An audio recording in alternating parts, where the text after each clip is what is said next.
some of the supporters seeing that as an achievement, considering that the government through the Minister of Interior had said that they will not allow any protest at the CBD. Maybe we can have a look at those two reactions first. Yes, good morning, Purity. Raila's entrance to CBD caught people by surprise, and of course, his supporters and other, people who are being affected by the high cost of living were excited.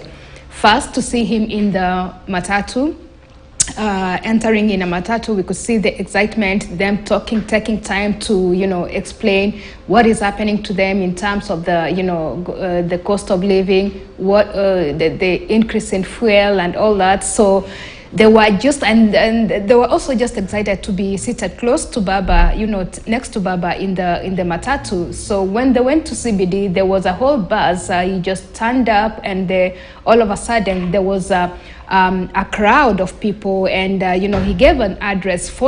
People weighed in and said that he was there.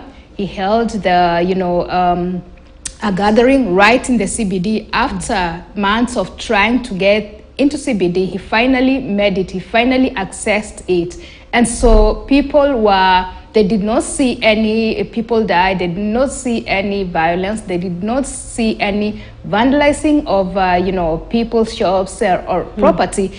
And so people are saying that they're putting the blame on the police, that it's the police who actually cause mayhem when these protests take place. And so they're taking issue with the police because they're saying yesterday Baba had the gathering he has always wanted to have, but they didn't see the violence. So they're taking issue with the police on that. And Caroline, talking about the police, in many occasions we've seen police being lauded for supporting and helping the vulnerable Kenyans, especially during protests.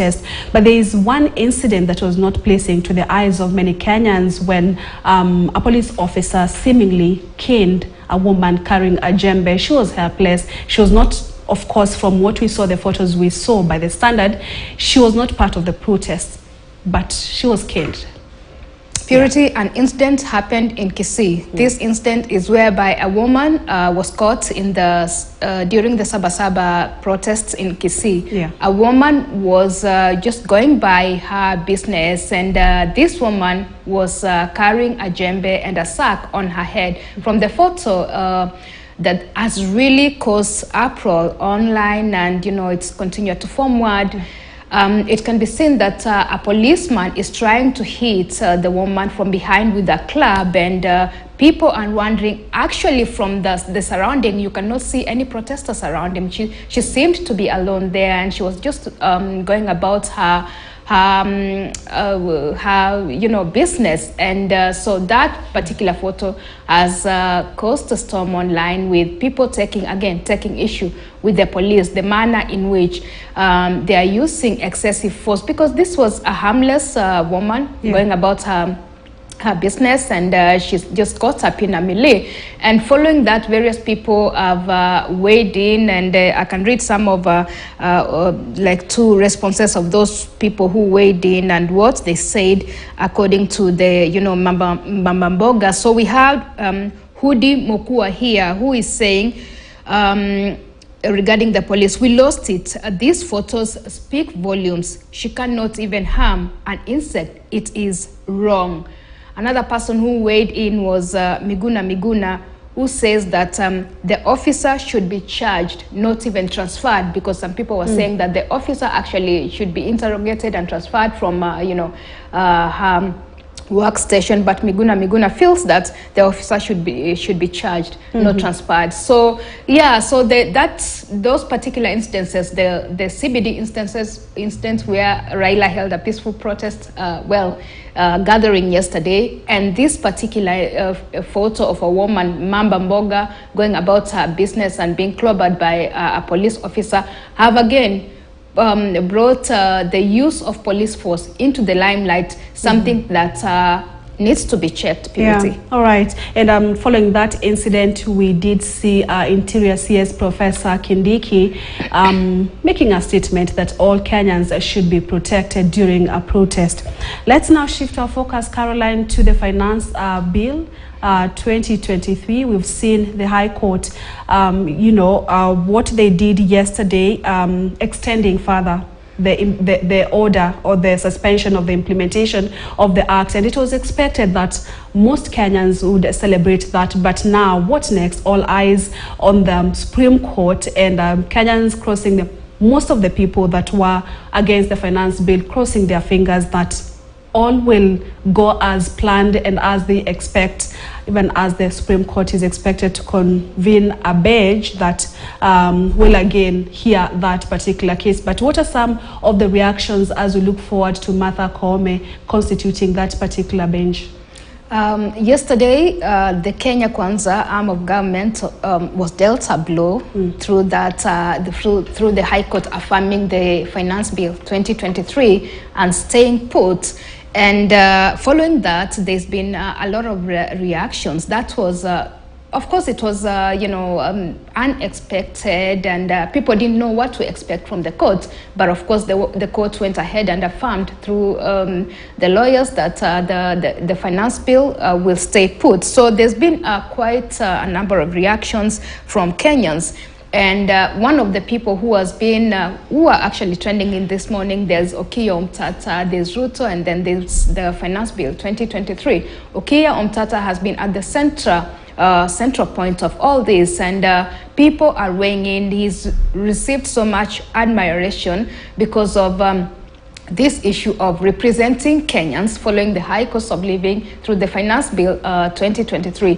Kenyans are saying that, Okiya Omtata is the man to watch. He is, he has single-handedly, he's single-handedly preventing Kenyans from being trampled on over and over. So Kenyans feel that Okiya Omtata has their interests at heart regarding the cost of living, and they say that the rest of the Kenyans should go ahead and support him. We've seen online some people have come forward, and there's even numbers of people trying to fundraise for Okiya Omtata to conduct the work that he is doing. So there's so much support that has come out from Kenyans, but so far, what is there about Okiya Omtata is that he's gained so much admiration from netizens. Purity. All right, Caroline, and away from politics and economy, let's talk about supporting our own. Njugush had a show, and all he expected from Kenyans, I mean, bringing up a show and organizing a show is not an easy thing, but we saw Kenyans saying he's not even funny. Why are we always like this? You can expect Kenyans to come up and, just banter anytime they want. So over this past weekend, we had Njugush in Australia with their partner, Wakavinye, and they had a series of, their comedy shows. They were in Perth, they were in Sydney, they were in different cities in Australia trying to, make a living from their comedy. And so Kenyans are here, they are following their act in Australia, and one of the people who was following his act was Jua Kali. And Jua Kali came up with a statement where he said, Njugush ni boy wangu, but hakuna comedy hapo, not funny. So meaning that Njugush is my, is my boy, but really what he's trying to do, he's not really funny. And they're saying he should stick, stand-up comedy is not really his thing. He should actually stick to skit. That's where his strong points in. So that particular statement by Jua Kali really caught Kenyans weighing in and talking, because Njugush is really a big name. It's known across Kenya, and he's had quite major shows here in the country and of course outside. So where Jua Kali was coming from, some people didn't understand. But there are those who feel that Jua Kali has really spoken on their behalf, and they feel that clearly Njugush is not funny. Yeah, they don't feel his stand-up comedy and you know, stuff like that, and maybe he should stick to skate. But and then there are also those who attended Njugushi's you know, comedy shows in Australia, and they say that oh, they found him funny. But there are also those who say that they attended him because they just supporting one of their own. So there's been a whole lot of mixed reactions following that, and I can read one of the sentiments here, whereby someone says that okay, well, some agree with of course Jua Kali's sentiments. Some say that Njugu should focus on his strength in script writing. Others feel that Jua Kali actually is looking down upon a fellow artist, you know, and is trying to bring him down instead of supporting him. This is a person who is trying to earn a living, you know, honestly, and not through dubious means. And so Jua Kali should be supporting him and not putting him down. However, what this did while he's in his tour of Australia is that it gave him a whole lot of publicity. There was so much publicity for Njugush. You know, the publicity that he could have not gotten on this particular trip to Australia had Jua Kali not actually mentioned those words that is not funny. So really, it was a win-win both ways. Maybe that was part of the script. Maybe to have his friend Jua Kali trash him and then keep the conversations going. But anyway, if it was not part of the script, I also feel as a Kenyan that we should have supported him fully, because there's always a first time for everything. I'm sure, Caroline, you are not this good when you started doing this. Yes, exactly. So, especially again, exactly. Especially when we see this time around, when we are seeing a lot of artists that are going down, they're not getting so much. You know, really, we should support our own. Yeah, let's support him. And Njugush, don't stick to the script only. Stand-up comedy is also for you. All right, that takes us to our first commercial break right here at KTN News Diary. Caroline, thank you so much for that. We still have much more news coming up after this breather. Stay with us.